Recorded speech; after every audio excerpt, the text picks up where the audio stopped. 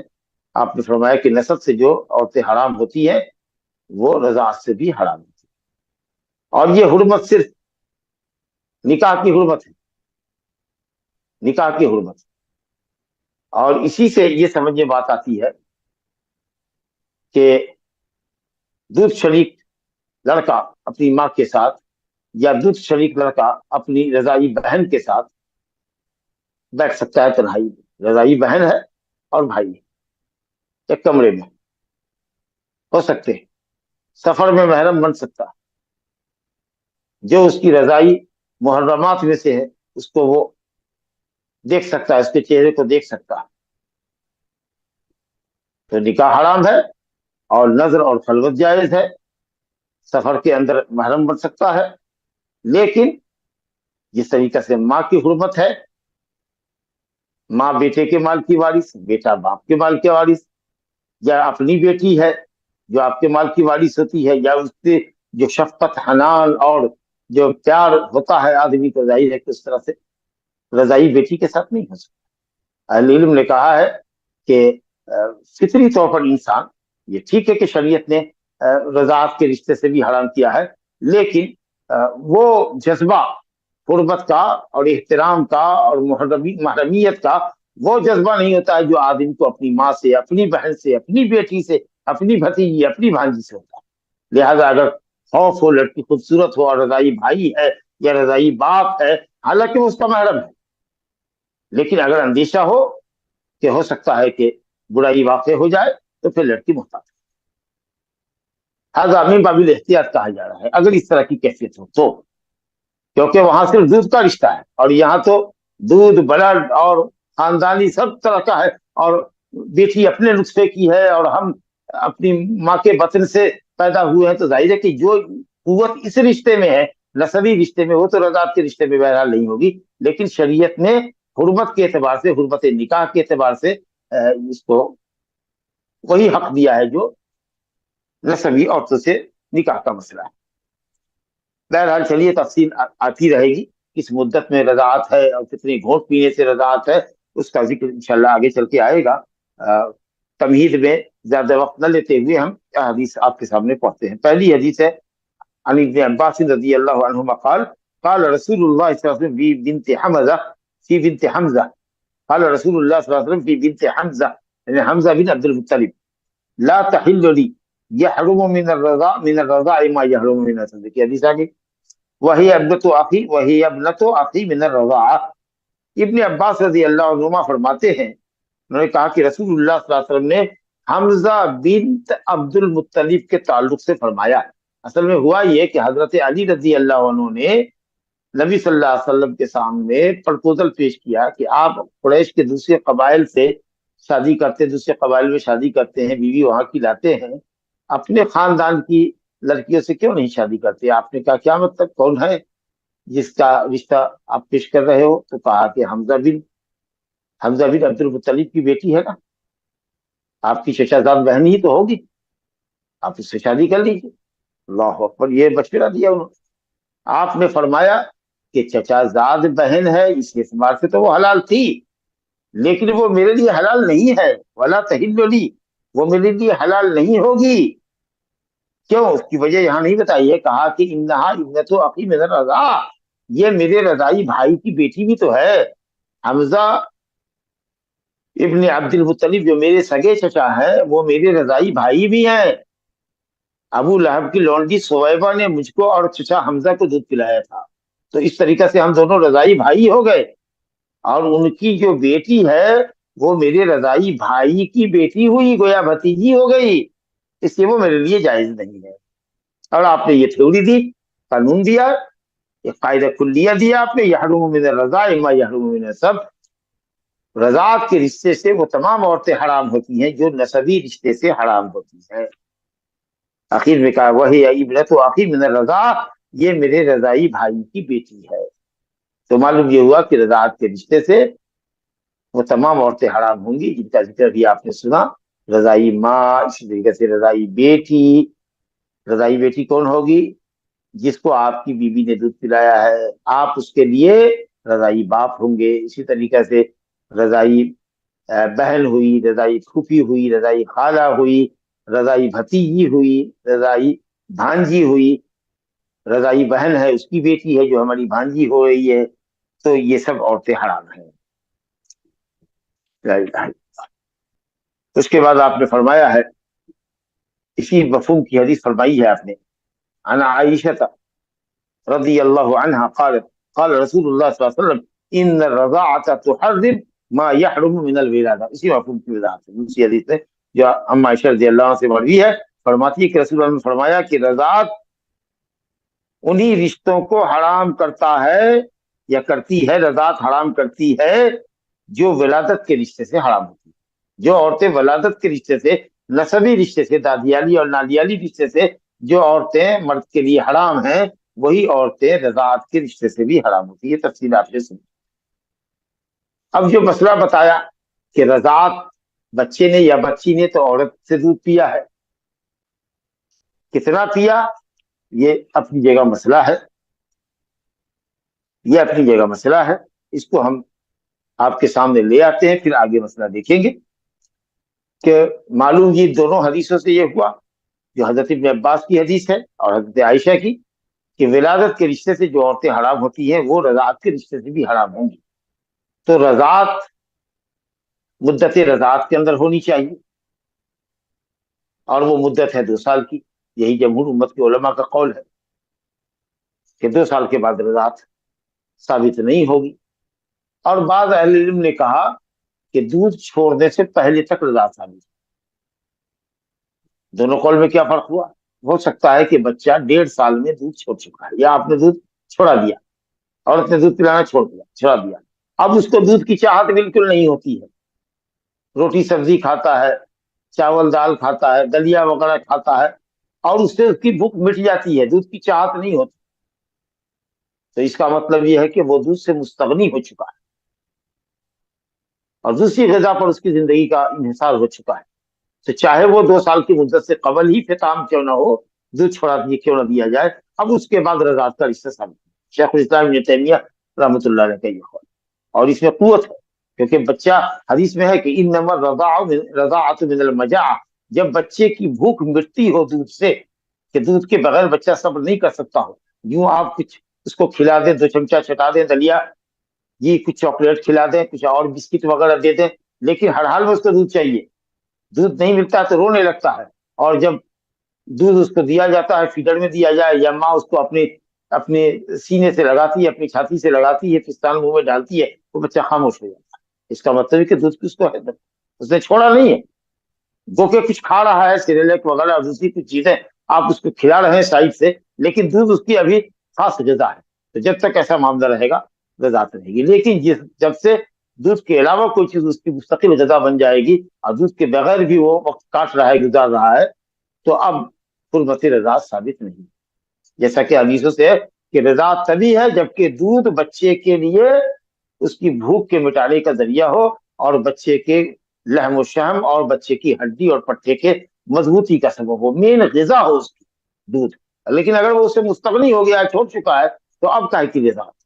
لیکن جمہور اہل علم نے کہا کہ اللہ تعالیٰ نے مدت رضاعت متعین کر دی ہے، والوالدات یرضعن اولادہن حولین کاملین لمن اراد ان یتم الرضاعۃ، رضاعت کی پوری مدت 2 سال کی، لہذا 2 سال کے اندر اگر وہ دودھ چھوڑ بھی چکا ہے اور کسی دوسری عورت نے اس کو دودھ پلایا ہے اور مقررہ مقدار پلایا ہے، جس سے اس کا مسئلہ ابھی انشاءاللہ آئے گا، اس مسئلے کے بعد تو رضاعت کا رشتہ ثابت ہو جائے گا۔ بہرحال اب کچھ اہل علم نے کہا کہ صاحب اگر جو زیادہ مدت ہے اس کا اعتبار کریں گے، مان لیجئے کہ 20 مہینے میں اس نے دودھ چھوڑ دیا تو چلو 4 مہینے کا اور اعتبار کر لیتے ہیں، لیکن بچہ دودھ پیتا ہے اور 2 سال کے بعد بھی پی رہا ہے اور دودھ اگر چھوڑا دیا جائے تو بہت روتا ہے، کوئی غذا کو قبول نہیں کرتا جب تک کہ دودھ نہ پلایا جائے اس کو.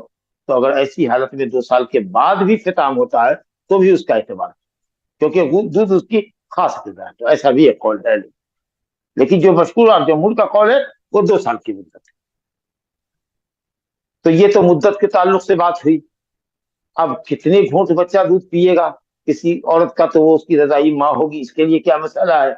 تو اس مسئلے میں 3 قول ہے. اور یہ قول جس کی نمائندگی امام ابو حنیفہ اور امام مالک رحمۃ اللہ علیہ کرتے ہیں، اور کچھ صحابہ کچھ تابعین بھی ہیں، تو انہوں نے یہ کہا کہ مطلق دودھ پینا کسی عورت کا رضاعت کے رشتے کو ثابت کر دیتا ہے. اس میں گھونٹ کی کوئی قید نہیں ہے، مطلق. چلے اگر 1 چمچے کے برابر بھی دودھ اس کے حلق کے اندر ڈال دیا جائے تو وہ رضاعت کا رشتہ ثابت ہو جائے گا. لیکن آپ سمجھ سکتے ہیں کہ 1 چمچے سے تو وہ گوشت پیدا نہیں ہوگا، ہڈی پیدا نہیں ہوگی، اور اس سے اس کی بھوک بھی نہیں جائے گی.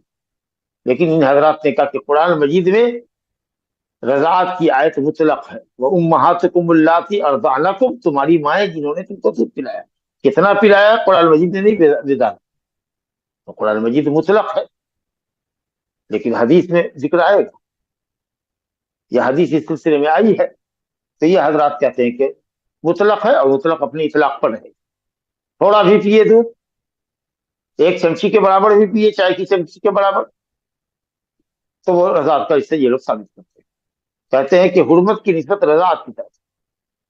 یحرم من الرضاع ما یحرم من النسب، رضاعت سے رشتہ حرام ہوتا ہے جو نسب سے حرام ہوتا ہے. اس میں مطلق ہے. تو یہ حضرات اسی اطلاق سے دلیل دیتے ہیں. دوسرے کچھ علماء ہیں، اب وہ غالباً علماء ظاہریہ ہیں، داؤد ابن علی الظاہری جو ظاہری حدیث پر عمل کرتے ہیں. ان کا قول یہ ہے کہ صاحب 2 مرتبہ بچہ منہ کو پستان میں لے اور دودھ پیے، چھوڑے اپنی مرضی سے، اور پھر اس کے بعد پلٹ کر کے پیے اور پھر چھوڑے، تو 2 مرتبہ پینے سے رضاعت کا رشتہ ثابت نہیں ہوتا. نبی صلی اللہ علیہ وسلم فرمایا لا تحرم المسۃ ولا المسۃان، 1 مرتبہ چوسنا چاہے جتنی دیر تک چوستا ہے، منہ لگایا ہے تو جب تک وہ چھوڑے گا نہیں وہ ایک ہی چوسنی کہلائے گا، ایک ہی مسہ کہلائے گا. پھر دوبارہ سے اگر وہ پلٹتا ہے تو پھر دوبارہ مس ہوگا، مس ساتھ سے دوسری مرتبہ چوسنا، سک کرنا. تو یہ 2 چوسنے فرمایا کہ 1 مرتبہ چوسنے سے اور 2 مرتبہ چوسنے سے رضاعت کا رشتہ ثابت نہیں ہوتا. مسلم شریف کی حدیث. اس کا مفہوم کیا ہوا؟ اس کا الٹا. یہ تو منطوق ہوا جو صریح لفظ کی دلالت ہوئی. اس کا مفہوم مخالف، اس کا الٹا معنی کیا ہوا؟ اپوزٹ معنی کہ 2 سے زیادہ اگر پیے گا تو حرمت رضاعت ثابت ہوگی. یہ مفہوم سے استدلال کیا، منطق نہیں ہے. منطق یہ ہے کہ 1 مرتبہ مس کرنے سے، سک کرنے سے، 2 مرتبہ سک کرنے سے، 2 مرتبہ چوسا ہے، چھوڑا ہے، چوسا ہے، چھوڑا ہے، حرمت کا رشتہ ثابت نہیں ہوا. اس کا مطلب یہ ہوا، مفہوم اس کا مخالف مفہوم یہ ہوا کہ 3 مرتبہ، 4 مرتبہ، 5 مرتبہ، یعنی 2 سے زیادہ مرتبہ جب بھی جتنا بھی اس نے چوسا ہے اس سے رضاعت کا رشتہ ثابت ہوا. لیکن امام شافعی اور امام احمد رحمۃ اللہ علیہ کہتے ہیں کہ یہ مسح یہ 5 مرتبہ ہونا چاہیے. 1 مرتبہ بچے کو پستان میں لگایا، عورت نے گود میں لیا، اس کو پستان میں لگایا، دودھ وہ پینے لگا، پیتے پیتے پیتے پیتے آسودہ ہو کر کے وہ سو گیا. یہ ایک ہی مسح ہوا. ایسا مسح 5 مرتبہ ہونا چاہیے. 1 مرتبہ بچے نے سک کیا، پیا، چوس رہا ہے، اور اس کے بعد اس کو بیچ میں کھانسی آئی، چھینک آئی، اب اس نے ہٹایا منہ، فوراً پلٹا، تو آپ اس کو دوبارہ نہیں آپ اس کو کاؤنٹ کر سکتے. بلکہ اگر عورت کو یہ محسوس ہو کہ بچے کو دودھ نہیں جا رہا ہے، اس پستان میں دودھ کم ہے، دوسرے پستان میں اگر وہ خود سے بدلتی ہے تو بھی وہ ایک ہی مسئلہ. لیکن اگر بچہ خود سے چھوڑ دے اور اس کے بعد عورت دوسرے پستان میں لگائے، پھر اس میں سے وہ پینے لگے، تو یہ دوسرا مسئلہ ہوگا. اس طریقے سے 5 مرتبہ یہ عمل ہونا چاہیے، چاہے 1 دن میں ہو یا 1 مجلس میں ہو یا 2 مہینے کے وقفے کے ساتھ ہو. مدت رضاعت کے اندر اگر کسی عورت نے 5 مرتبہ اس طریقے سے اس کو سک کیا ہے اور دودھ پلایا ہے تو مسئلہ رضاعت ثابت ہوگا. 5 سے کم میں ثابت نہیں. اور انشاءاللہ تعالی یہی قول صحیح ہے. دلیل مسلم شریف کی روایت ہے عائشہ رضی اللہ عنہا سے، وہ کہتی ہے کہ قرآن مجید میں 10 رضاعت کی آیت اتری تھی. قال فیما انزل من القرآن 10 رضعات معلومات یحرمن، قرآن مجید میں 10 رضعات کی آیت اتری تھی جو رشتے کو حرام کرتی، لیکن یہ 10 رضعت والی آیت 5 رضعت والی آیت سے منسوخ ہو گئی یا منسوخ کر دی گئی، تو 5 رضعت رہا۔ اس کے بعد یہ کہتی ہے کہ نبی صلی اللہ علیہ وسلم کے انتقال کے بعد تک وہ آیت تلاوت کی جاتی رہی۔ اب اس مسئلے پر لوگوں نے اعتراض کیا کہ یہ کیسے ہو سکتا ہے کہ نبی صلی اللہ علیہ وسلم کے انتقال کے بعد بھی 5 رضعت والی آیت تلاوت کی جاتی رہی، پھر وہ منسوخ ہو گئی، نبی صلی اللہ علیہ وسلم کے بعد کیسے منسوخ ہوگی، کون منسوخ کرے گا اس کو، کیوں وہ آیت تلاوت کی جاتی رہی؟ حالانکہ اس کا جواب آسان ہے کہ بالکل آخر میں نبی صلی اللہ علیہ وسلم کے انتقال سے کچھ مدت پہلے 5 رضعت کی آیت کی تلاوت منسوخ ہو گئی ہوگی اور حکم باقی رہا۔ اس لیے بہت سے لوگوں کو 5 رضعت والی جو آیت تھی اس کی منسوخیت کا علم نہیں تھا، اور لوگ نبی صلی اللہ علیہ وسلم کی وفات کے بعد بھی 5 رضعت والی آیتوں کی تلاوت کرتے رہے۔ بعد میں جب ان کو معلوم ہوا تب پھر انہوں نے اس کی تلاوت چھوڑ دی، حکم باقی رہا۔ چنانچہ جب حضرت ابو بکر صدیق رضی اللہ عنہ نے قرآن مجید کو مختلف صحیفوں میں جمع کیا اور حضرت عثمان غنی رضی اللہ عنہ نے جب ایک صحیفے میں جمع کیا تو اس آیت کو ہٹا دیا جو 5 رضعت والی آیت تھی، لیکن حکم باقی رہا۔ اس کے ساتھ ایک دوسری روایت ہے سہلہ بنت سہیل کی، جو ابو حذیفہ رضی اللہ عنہ کی بیوی تھی، اور انہوں نے سالم کو اپنا لے پالک بنا رکھا تھا، منہ بولا بیٹا جاہلیت کے طریقے پر، لیکن جب آیت اتری کہ نہیں، کوئی کسی کا بیٹا بنانے سے نہیں بنتا ہے، جو جس کا بیٹا اسی کے باپ کی طرف اس کی نسبت کرو، تو اب اس طریقہ سے سالم بیٹا نہیں رہا، سالم اللہ اکبر مولا ابی حذیفہ، حالانکہ وہ ان کی بیوی سہلہ کے غلام سے آزاد کرتا، لیکن ابو حذیفہ کے ساتھ اکثر رہتے تھے، اسی لیے سالم مولا ابی حذیفہ کہتے ہیں، ابو حذیفہ کے آزاد کردہ غلام۔ تو وہ اب روکے نہیں رکتے تھے، گھر میں آ جاتے تھے، کیونکہ ایک مدت تک وہ رہے تھے ساتھ، اور وہ داڑھی وہ چپکی آ گئی تھی، اور جب وہ آتے گھر میں تو اکثر سہلہ جو ہوتی وہ کپڑا سر سے گرا ہوا ہوتا یا سینے سے چادر اتری ہوتی، اسی طریقے سے ہاتھ پنڈلی وغیرہ کھلی رہتی، تو کوشش کے باوجود بھی نہیں بچ سکتی تھی، منع کرنے کے بعد بھی وہ سالم مانتے نہیں تھے، اور حضرت ابو حذیفہ کو یہ ناگوار لگتا تھا، بڑی تنگی محسوس کر رہی تھی، بہت حرج محسوس کر رہی تھی۔ چنانچہ وہ آئی نبی صلی اللہ علیہ وسلم کے پاس اور کہا یا رسول اللہ، سالم کا اور ہمارا جو رشتہ تھا، ماں بیٹے کا، منہ بولے ماں بیٹے کا جو رشتہ تھا وہ تو آپ کو معلوم ہے، اور اب جو متبنہ کے سلسلے میں جو آیت اتری ہے وہ بھی ہم لوگوں کے سامنے ہے، اب سالم میاں رکتے نہیں ہے، اور میں ان سے جو پردہ چاہیے وہ کر نہیں پاتی ہوں، اور ہمارے میاں کو ابو حذیفہ کو یہ بات ناگوار لگتی ہے، اب میں کروں تو کیا کروں، میں تو سب سنجھال میں ہوں۔ نتیجہ یہ ہوا کہ نبی صلی اللہ علیہ وسلم نے فرمایا ارضعی خمسا تحرمی علیہ، جا کے 5 گھونٹ اس کو دودھ پلا دے اور تو اس پر حرام ہو جا، تو اس کی رضائی ماں بن جا۔ اللہ اللہ، اب یہ واقعہ ہے، تو اب اس کی بنیاد پر مسئلہ آتا ہے کہ کیا بڑے کو بھی دودھ پلانے سے رضا ثابت ہوگی؟ یہ بھی مسئلہ اپنی جگہ اختلاف ہے، جمہور لوگ کہتے ہیں، جمہور امت کے علماء کہتے ہیں کہ نہیں، تب بھائی یہ واقعہ کا خاص یہ منسوخ ہے، بھی منسوخ کی کیا دلیل ہے؟ تھا وہی جو آپ نے فرمایا کہ رضاعت وہ ہے جس سے بچے کے اندر گوشت پیدا ہو، ہڈی مضبوط ہو، رگ پٹھے مضبوط ہوں، جس سے بچے کی بھوک جائے، اور یہ تو بالغ آدمی ہے، اس کی خوراک تو کچھ اور ہے، گوشت سے تو اس کا، عورت کے 5 گوشت سے تو اس کا گوشت نہیں بڑھے گا۔ تو بہرحال وہ سب جو حدیثیں ہے وہ اس واقعے کے لیے ناسخ ہے، کیا پتہ کہ وہ پہلے کی ہے کہ یہ بات کی ہے، تقدیم اور تاخیر کا علم ہونا چاہیے نا، کہ کون حدیث پہلے کی ہے کون حدیث بعد کی ہے، تبھی آپ اس کو منسوخ قرار دیں گے، اور یہ علم نہیں ہے تو پھر لوگوں نے یہ کہا کہ دوسرا جواب یہ ہے کہ اس واقعے کو سالم کے ساتھ خاص کر لیا جائے، سالم اور سہلہ کے ساتھ۔ اور بعض اہل علم نے کہا، حضرت عائشہ رضی اللہ عنہ کہتی تھی، اور حضرت علی رضی اللہ عنہ سے بھی مروی ہے کہ کوئی کسی بھی بالغ کو دودھ پلا دے تو اس کی رضائی ماں بن جائے۔ چنانچہ حضرت عائشہ جس کسی کو پسند کرتی تھی کہ وہ آیا کرے، بیٹھا کرے، اور سامنے وہ بیٹھے، تو کہتی تھی وہ اپنی بہن کو یا بہن بیٹیوں کو یا بھائی کی بیویوں کو کہ تم اس کو دودھ پلا دو، تاکہ یہ ہماری بھانجی بن جائے، بھتیجی بن جائے، بہن کی بیٹی بن جائے، بھائی کی بیٹی بن جائے، تو میں اس کی پھوپھی بن جاؤں گی یا میں اس کی خالہ بن جاؤں گی۔ تو اس طرح کا وہ فتویٰ دیا کرتی تھی۔ ایک مسئلہ تو یہ ہے کہ صاحب ارضاء کبیر بھی جائز ہے، اور جمہور نے کہا کہ ارضاء کبیر بالکل نہیں ہے، اور یہ واقعہ سالم کے ساتھ خاص ہے یا منسوخ ہے۔ اور کچھ لوگوں نے کہا جو شیخ الاسلام ابن تیمیہ کہتے ہیں وَلَهُ وَجَاهَةٌ مِنَ الْقَوْلِ، اور اس قول کی کوئی مضبوط بنیاد لگ رہی ہے، اور وہ یہ ہے کہ اگر کسی کا معاملہ سالم جیسا ہو اور سہلہ جیسا ہو اور عورت حرج اور تنگی محسوس کر رہی ہو اور اس کو دودھ پلا کر کے رسوبت رضاعت ثابت کرنا چاہتی ہو، اگر اس طرح کی حرج اور تنگی کا مسئلہ آ جائے جو سالم اور ابو حذیفہ کی بیوی سہلہ کے معاملے میں تھا، تو اس طریقہ سے مخصوص حالات میں اگر عورت دودھ پلاتی ہے تو رضاعت کا رشتہ ثابت ہو جائے گا۔ اب یہ جو جوان آدمی کیا اس کے پستال میں منہ لگا کے دودھ پیے گا؟ علماء نے کہا کہ نہیں، بلکہ وہ دودھ کسی میں پوٹ میں گاڑ دے گی اور اس کو وہ 5 مرتبہ اگر 5 گھونٹ لے لیتا ہے تو رضاعت کا رشتہ اس سے ثابت ہو جائے گا۔ چلیے، تو یہ بڑے کی رضاعت کے سلسلے میں بات ہوئی۔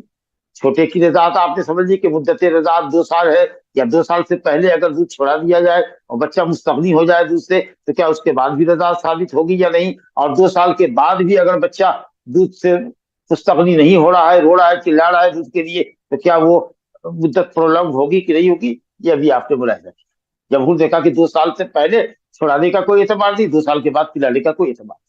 اب کچھ لوگوں نے کہا نہیں، ختام کا اعتبار کر کے جب بچہ دودھ سے مستغنی ہو جائے، چاہے 2 سال سے پہلے ہو کہ 2 سال کے بعد ہو، جب تک دودھ اس کی حاجت ہے، اس کی غذا ہے اور دودھ کے بغیر رہ نہیں سکتا، ہم اس کا اعتبار کریں گے۔ شیخ الاسلام ابن تیمیہ رحمۃ اللہ علیہ کا۔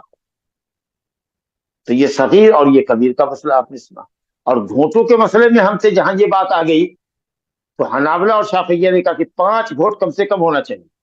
اور گھونٹ کا ڈیفینیشن آپ نے سمجھا نا کہ 1 مرتبہ بچے نے پستان منہ میں لیا، جب تک وہ چوستا رہا وہ 1 ہی گھونٹ ہوگا، اگر چھینک آئی اور ہٹایا اور پھر وہ پلٹا فوراً تو وہ 1 ہی ہوگا۔ اس طریقے سے 5 رضعت ہونی چاہیے، ایک مجلس میں ہو یا 5 الگ الگ مجلس میں ہو، یا فیڈر میں اگر اس نے اپنا دودھ نکال کر کے بچے کو پلایا ہے اور بچہ پیتے پیتے اس نے چھوڑ دیا، سو گیا، یا اب نہیں پینے کی طبیعت ہے، پھر اس دودھ کو رکھ دیا، پھر دوبارہ سے پلایا، تو اس طریقے سے بھی 5 مرتبہ اگر اس کو دودھ پلاتی ہے، چاہے پستان میں لگا کے پلائے، یا یہ ہے کہ ساتھ فیڈر میں رکھ کر کے پلائے، یا چمچی سے اس کو پلاتی رہے، بہرحال دونوں ہی صورت میں مس کرنے سے ہو، سک کرنے سے ہوگا، یا شرب کرنے سے، پینے سے، ڈرنک سے ہو، دونوں ہی صورت میں رشتہ ثابت ہو جائے گا۔ لیکن کتنا؟ 5 رضعت۔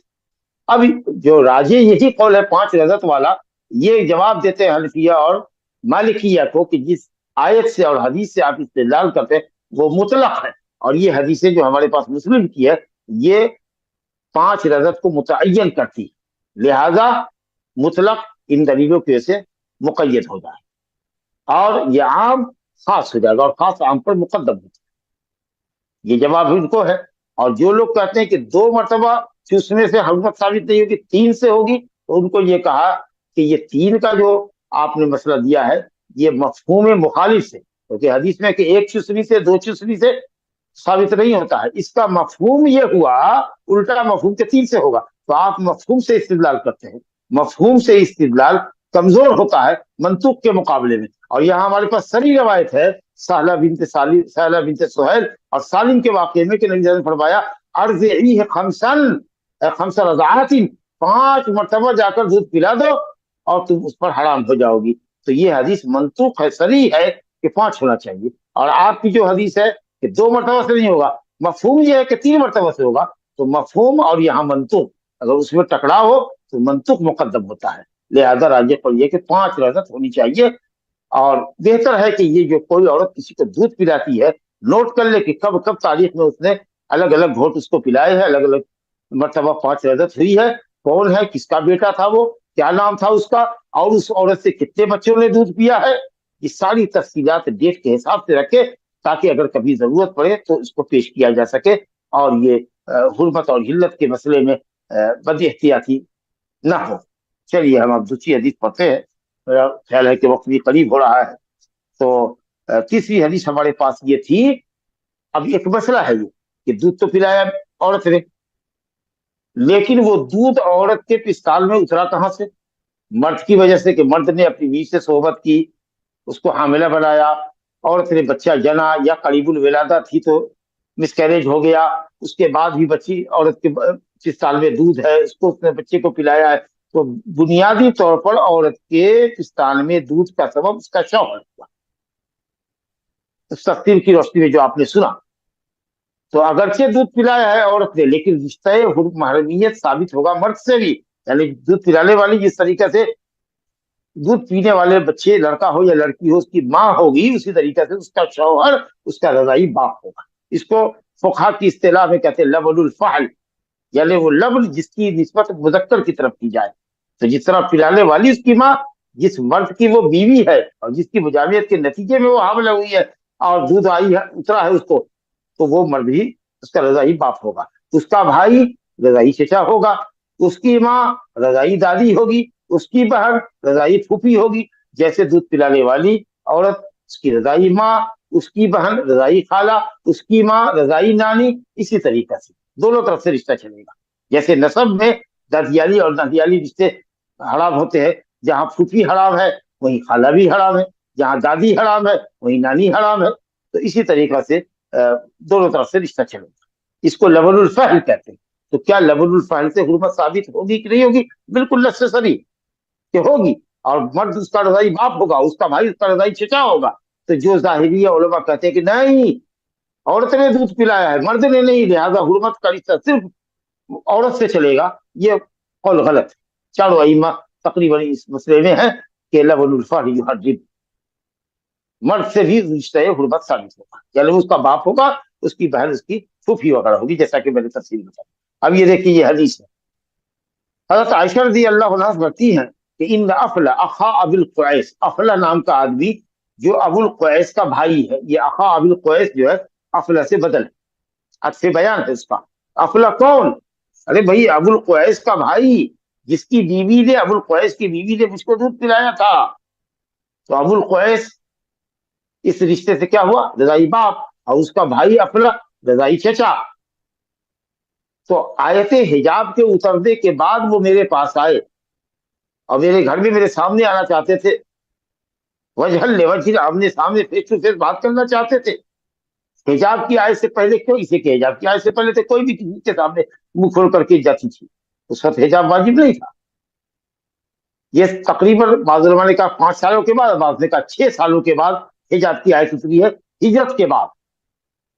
تو اس کے بعد یہ آئے صاحب، کیونکہ دیکھا جنگ احد کے اندر حضرت عائشہ اور حضرت ام سلیم پائنچہ چڑھائے ہوئے پنڈلی کو کھولے ہوئے بھاگتی دوڑتی میدان میں تھی، اور زخمیوں کی مرہم پٹی کرتی تھی، ان کو گھسیٹ کے لاتی تھی، اٹھا کے لاتی تھی خیمے میں، اور ان کو پانی پلاتی تھی اور مرہم پٹی کرتی تھی.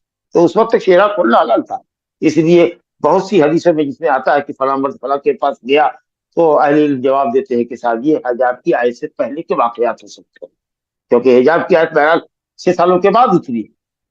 تو یہی کہہ رہی ہے کہ حجاب کی آیت کے اترنے کے بعد افلا جو ابو القیس کا بھائی ہے وہ میرے پاس آیا، اور اس نے گھر میں آنے کی اجازت مجھ سے مانگی کہ میں کیا آ سکتا ہوں.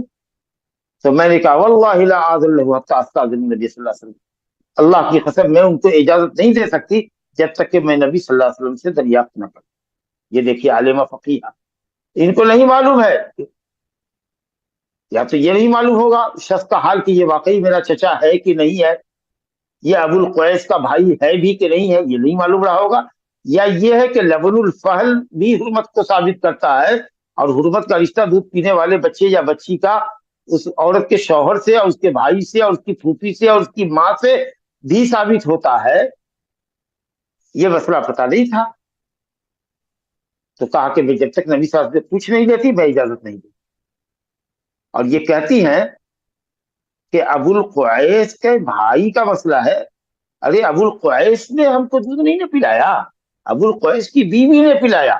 تو رشتہ تو ہمارا غربت کا ثابت ہوگا ابو القیس کی بیوی سے، اس کے بیٹے سے، نہ کہ مرد سے. اللہ ولکن ارضعتنی امرأۃ ابی القیس، ابو القیس کی بیوی نے مجھ کو دودھ پلایا. تو ابو القیس میرا باپ کو رضائی باپ کہاں سے ہوا؟ اور جب وہ رضائی باپ نہیں ہوا تو یہ رضائی چچا کیسے ہوا؟ بہرحال نبی صلی اللہ علیہ وسلم تشریف لے آئے. میں نے کہا یا رسول اللہ، ایک شخص جو کسی کو دودھ نہیں پلاتا، یا یہ ایک شخص جس نے مجھ کو دودھ نہیں پلایا بلکہ اس شخص کی بیوی نے دودھ پلایا، بھلا وہ آدمی رضائی باپ کیسے ہوگا؟ اس کا بھائی رضائی بھائی کے چچا کیسے ہوگا؟ آپ نے کہا نہیں نہیں نہیں، یہ ذلی لہو، افلا کی بات کر رہے ہو، ہاں وہ داخل ہوگا تمہارے پاس آئے گا. فإنه عمک، وہ تیرا چچا ہے. دیکھیے کتنا صاف اور سری لفظ آپ نے استعمال کیا. آپ کہا تربت یمینک کے بولی والی. لفظی معنی تو یہ کہ تیرے داہنے ہاتھ میں خاک لگے، رسوائی ہو، لیکن یہ قتل مراد نہیں ہے. جد و اجتہاد کرنے کے لیے کہا جا رہا ہے، ابھارنے کے لیے. یہ بات کو سمجھو. بولی بھالی وہ تمہارا چچا ہے، وہ آئے گا تمہارے پاس. واضح ہو گئی کہ غربت کا رشتہ مرد عورت سے جس طرح ثابت ہو رہا ہے اسی طریقے سے اس کے شوہر سے بھی ثابت ہو رہا ہے. ایک لفظ کے اندر عروہ کہتے ہیں کہ فَبِذَلِكَ كَانَتْ عائشہ تقول، اسی بنیاد پر حضرت عائشہ کہا کرتی تھی کہ رضاعت سے تمام رشتے حرام ہوتے ہیں جو نسب سے حرام ہوتے ہیں، اور نسبی رشتے میں دادیالی اور نانیالی دونوں آتا ہے، تو اسی طریقے سے رضاعت میں بھی عورت سے چلے گا رشتہ تو نانیالی ہوگا، اور اس کے شوہر سے چلے گا تو دادیالی رشتہ ہوگا. شوہر اس عورت کا رضائی باپ ہوگا، اس کا باپ رضائی دادا ہوگا جی، اور اسی طریقے سے اس کا جو بیٹا ہے وہ اس کا رضائی بھائی ہوگا، چاہے وہ کسی بھی بیوی سے ہو، اللہ ہو. اسی طریقے سے اس کی پھوپھی لڑکے کے لیے رضائی پھوپھی ہوگی الی آخر. ایک لفظ میں ہے، یہ بخاری کا ہی لفظ ہے، کہا کہ افلا نے مجھ سے اجازت طلب کی، میں نے اجازت نہیں دی، تو انہوں نے کہا کہ تم مجھ سے پردہ کرتی ہو. ارے میں تو تمہارا چچا ہوں. میں نے کہا کیسے؟ کہا کہ میرے بھائی کی بیوی نے میرے بھائی کے ذریعے پیدا دودھ سے تم کو دودھ پلایا ہے. آپ نے دیکھا، یعنی میرے بھائی کی بیوی نے تم کو دودھ پلایا. ایسا بھی نہیں کہ صاحب پہلے شوہر سے تم کو دودھ پلایا اور تم بعد میں میرے بھائی کی زوجیت میں آئی. نہیں، میرے بھائی کی زوجیت میں آ کر کے جب وہ ماں بنی ہے تو اس نے دودھ پلایا ہے. گویا کہ اس دودھ کی نسبت میرے بھائی کی طرف ہے جی. یہ نہیں کہ پہلے شوہر کی زوجیت میں تھی تب اس کو پلایا، تب تو اس مرد سے افلا اور ابو القیس سے تو کوئی رشتہ ہی نہیں ہوگا. مطلب کہ ابو القیس کی بیوی نے دودھ پلایا، اس دودھ کو پلایا اپنی پستان سے جو دودھ کے ابو القیس کی زوجیت میں رہتے ہوئے اس کے پستان میں اترا تھا، یعنی ابو القیس کی حاملہ عورت اور اس کے بچے کی ماں بنی تھی. کہا کہ ارزات کی عبرات و آخی، میرے بھائی کی بیوی نے تم کو دودھ پلایا ہے. بلبن آخی، میرے بھائی کے دودھ سے، یعنی میرا بھائی اس دودھ کا سبب ہے. قالت، کہتی ہے کہ فسألت رسول اللہ صلی اللہ علیہ وسلم، جب میں نے پوچھا تو کہا صدق افلا، افلا نے صحیح کہا، اذن له، اجازت دو. تربت یمینک، تربت کا معنی تو لغوی معنی ہوتا ہے افتقر، رسوا ہو جانا، محتاج ہو جانا. عرب ایسا بولتے ہیں، بددعائیہ کلمہ ہے لیکن بددعا مقصود نہیں ہوتا. چلیے، وعنہا، حضرت عائشہ رضی اللہ عنہ کی روایت ہے اسی مفہوم میں. کہتی ہے کہ نبی صلی اللہ علیہ وسلم ایک مرتبہ میرے پاس تشریف لائے اور میرے پاس وہاں بیٹھا ہوا تھا ایک آدمی. اب یہاں حضرت عائشہ کو معلوم تھا کہ رضائی بھائی بھی ہوتا ہے، رضائی باپ بھی ہوتا ہے، رضائی چچا بھی ہوتا ہے. سب ایک آدمی بیٹھ کے گفتگو کر رہا تھا اور حضرت عائشہ بیٹھی ہوئی تھی. اب نبی صلی اللہ علیہ وسلم داخل ہوئے، آپ صلی اللہ علیہ وسلم اس شخص کو پہچانتے نہ تھے اور اس کی نسبت عائشہ سے کیا ہے، رشتہ داری کیا ہے، وہ بھی نہیں جانتے تھے.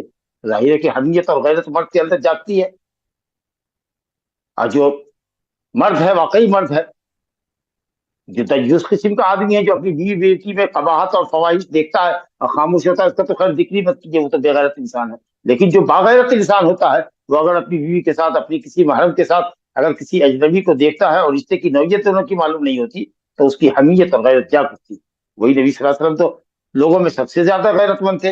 ایک مرتبہ حضرت سعد نے کہا کہ میں اگر دیکھوں کسی کو کہ میری بیوی کے بدن پر چڑھا ہوا ہے تو میں گواہ لینے جاؤں گا اور تلاشنے جاؤں گا، میں تو اس کو تلوار کی دھار سے 2 ٹکڑے کر دوں گا. کہا دیکھو سعد کی غیرت، اور واللہ میں سعد سے زیادہ غیرت مند ہوں اور اللہ مجھ سے بھی زیادہ غیرت. تو نبی صلی اللہ علیہ وسلم کا عائشہ یہ کون آدمی ہے؟ تو حضرت عائشہ نے کہا اخی من الرضاع، یہ میرا رضائی بھائی ہے. فقال، تو آپ نے کہا یا عائشہ انظرن من اخوانکم، غور کیا کرو، تحقیق کر لیا کرو، بالکل انشور ہو جاؤ کہ یہ تمہارا بھائی ہے. اور رضاعت کب ہوئی ہے؟ رضاعت تبھی ہوتی ہے جبکہ رضاعت بھوک مٹانے کا بچے کے لیے ذریعہ ہو. انما الرضاعۃ من المجاع، اس پیریڈ میں ہوتی ہے جبکہ دودھ بچے کی خوراک ہو اور بچے کی بھوک مٹتی ہو. یوں کچھ دلیا چٹا دینے سے، دو ایک بسکٹ پانی میں ڈبا کر نرم کر کے کھلا دینے سے بچہ آسودہ نہیں ہوتا، پھر بھی اس کو دودھ ہی کی ضرورت ہے، چیختا چلاتا رہتا ہے. اور جیسے ہی عورت گود میں لیتی ہے اور اس کو اپنی پستان سے لگاتی ہے بچہ خاموش ہو جاتا ہے اور پی لیتا ہے. اس کا مطلب یہ ہے کہ دودھ ہی اس کی اصل بنیادی غذا ہے. تو یہ دیکھنا ہے کہ پیریڈ میں یعنی دودھ پینے کی مدت میں جب دودھ بچے کی بنیادی غذا ہو اس وقت پلایا ہے, اس کے بعد پلایا ہے, تو یا رضاعت کے پیریڈ میں ہوئی ہے کہ نہیں ہوئی ہے, اس بات کی تحقیق ہونی چاہیے. اور پھر اتنی رضاعت ہونی چاہیے, حدیثوں کی روشنی میں یہ میری طرف سے اضافہ ہے کہ اتنی لذتیں ہونی چاہیے جتنی لذتیں حدیث میں ہیں کہ 5 الگ الگ لذتیں ہونی چاہیے. چلیے صاحب, اب یہ 2 حدیث ہے, میرا خیال ہے کہ وقت کافی زیادہ ہو جائے گا. ہم تو چاہتے تھے کہ یہ رضاعت کا باب ختم ہو جاتا, لیکن چلیے توکل اللہ, اس کو اگلے درس میں رکھتے ہیں انشاءاللہ تعالی. وباللہ التوفیق. جزاک اللہ خیرا واحسن الجزا شیخ. بھیا لا الہ الا اللہ. 3 سال کے بچے کو اڈاپٹ کرے تو اب اگر دودھ پلا دیے تو کیا یہ رضائی کے حکم میں لے سکتے؟ نہیں لے سکتے, نہیں لے سکتے. ایسی حالت کوئی نہیں ہے کہ آپ اس کو اپنا بیٹا ہی بنا لیں, دودھ کا رشتے سے بیٹا بنا لیں. اگلا سوال ہے شیخ, ملک ڈونیشن کا ملک ڈونیشن کے بارے میں کیا ہے؟ کبھی کوئی بھی آدمی اگر کسی کے یہاں پیے گا تو کوئی ڈونیشن نہیں ہے. اگر وہ پیے گا کسی عورت سے, چاہے وہ اس کے پستان سے لگ کے پیے بچہ یا فیڈر میں پیے, رضاعت کا رشتہ ثابت ہوگا. اور ضروری ہے یہ سمجھ لیا جائے کہ کسی مومنہ متقیہ کا دودھ پلانا چاہیے, کافرہ کا دودھ نہیں ہو, یہودیہ عیسائیہ کا دودھ نہیں ہو. اسی طریقے سے کوئی عورت فاسق ہے, فاجر ہے, برے اخلاق کی ہے, یا اس کو کوڑھ اور جذام کی بیماری ہے, یا کوئی اور دوسرے متعدی امراض ہے, اس طرح کا دودھ بچے کو نہیں پلانا چاہیے تاکہ اس کی صحت کے لیے نقصان دہ نہ. تو اگر مومنہ متقیہ ہے اور آپ کے پاس, آپ کی بیوی کے پاس دودھ نہیں ہے اور مصنوعی دودھ سے ڈاکٹر نے منع کیا ہے یا بچے کی صحت بہت خراب رہتی ہے, تو کسی آیا کو آپ دیکھ لیجئے جو اس کو دودھ پلانے والی ہو, بشرطے کہ دیندار اور شریف عورت ہو. اور اگر وہ اس کو دودھ پلاتی ہے ایک مدت کے لیے, آپ اس کو اس کی اجرت دیجئے, بچے کے دوا علاج کا پیسہ دیجئے یا دوا علاج کرائیے, اور رضاعت کی جو مدت یا جو اس نے اجرت رکھی ہے ماہوار, وہ اجرت اس کو اجرت دیجئے. اور اس کے بعد وہ اس سے رشتہ رضاعت کا ثابت ہوگا. یہ نہیں کہ ہم نے جو فری میں پلا دیا, کوئی پیسے نہیں لیتی, ٹھیک ہے آپ مت لیجیے پیسہ, لیکن جو شریعت نے رشتہ حرمت کا ثابت کیا ہے آپ اس کو اگنور نہیں کر سکتے. وہ تو ہر حال میں شریعت کا ثابت قانون ہے, وہ قانون رہے گا. کیا سگی ماں اور سوتیلی ماں کے حقوق برابر ہوتے ہیں؟ نہیں, بالکل برابر نہیں ہوتے. جو اپنی ماں ہے وہ ماں ہے. ان امہاتکم من اللہ ولدنہم, ان امہاتکم من اللہ ولدنکم یا ولدنہم. مائیں وہ ہوتی ہیں جو بچے کو جنم دیتی ہیں, جو بچے کی ماں ہے وہ ماں ہے. باقی رہا کہ جو سوتیلی ماں ہے, باپ کی دوسری بیوی ہے, باپ کے احترام میں ان کا احترام کرنا چاہیے, اور وہ ہمارے لیے محرم ہے, کیونکہ باپ کی منقوہ سے شادی نہیں کر سکتے, لیکن ان کا احترام کرنا چاہیے اور ان کے ساتھ بھی حسن سلوک کرنا چاہیے. لیکن اپنی ماں کا جو مقام ہے اس ماں کا نہیں ہے, کیونکہ آپ کی متروکہ جائیداد میں سوتیلی ماں کا حصہ نہیں ہے, اور سوتیلی ماں کی جائیداد میں آپ کا حصہ نہیں ہے. وراثت کا مسئلہ نہیں چلے گا.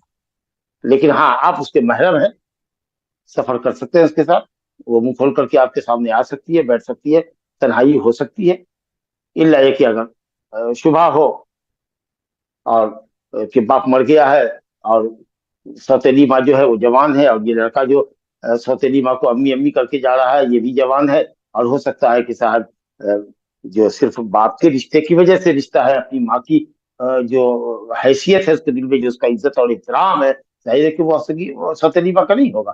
تو ہو سکتا ہے کہ وہ سوتیلی ماں کے ساتھ اس کا معاملہ گڑبڑ ہو جائے, تو ایسی صورت میں پھر وہ اور پرہیز کرے گی, اور یہ لڑکا بھی جانے سے پرہیز کرے گا.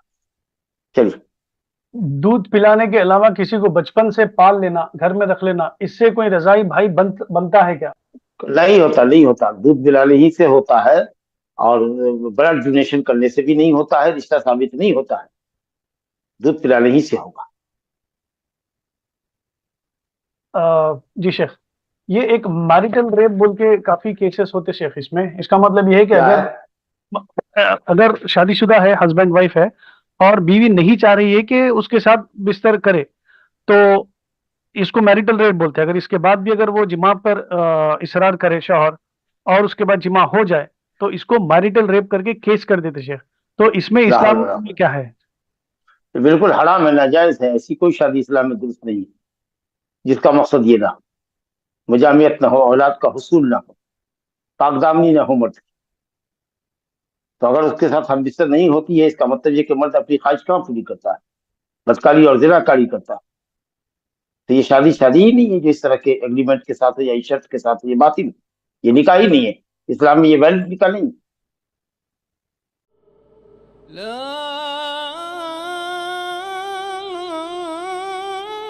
إله إلا الله.